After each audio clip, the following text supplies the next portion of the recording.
Tonight, a win for people power. Water rates slashed by nearly $100 after a Bligh backflip.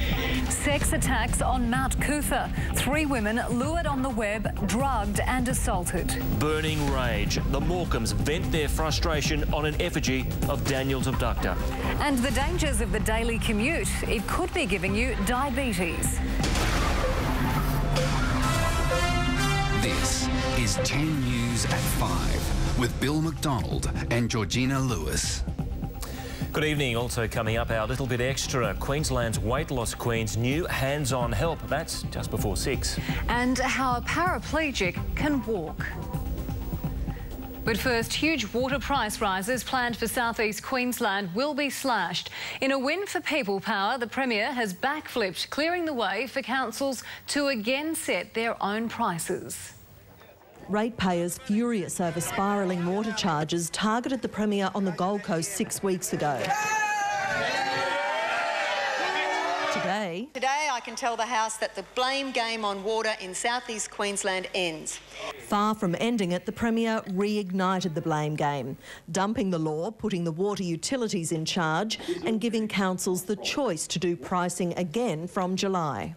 We will protect ratepayers from mayors and councils who have failed in their duty, Mr Speaker. She's copied the LNP plan to keep water price rises in line with inflation, but will only do it for 2 years, so infrastructure upgrades won't suffer. This announcement is the first big win in state politics for Campbell Newman.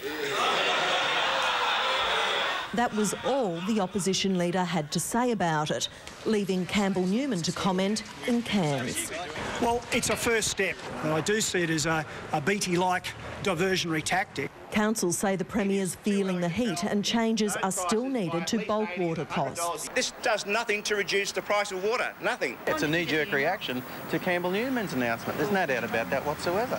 The savings are huge. The planned price rises for ratepayers across the southeast will be slashed, savings ranging from $125 to just $36. Councils say if this later solution is so good, why doesn't it apply to other cost of living expenses? If it was that simple, why won't they do this with electricity and registration? Kathy Border, 10 News. Kirsty Strowger joins us now from the Gold Coast. And Kirsty, you must be feeling a bit like a giant slayer at the moment. Look, it has been a great first victory for Disconnect and People Power, absolutely. Well, you and your friends did campaign against big water bills on the coast. Are you going to claim credit for this turnaround? Look, this is a credit for all of the people that have been involved in this campaign for the last 8 weeks. Yes, we have done it as a team, but the whole community at large, all of the Gold Coast people, we're talking hundreds of thousands of people, have helped us and stood by us for this campaign and to get the message to state government. We want our water back. OK, what do you think should happen next? I think what should happen next is that the state government should really put their money where their mouth is, to be quite honest. They, with one hand, have said, yes, you can divorce from the retail entity Allconnects.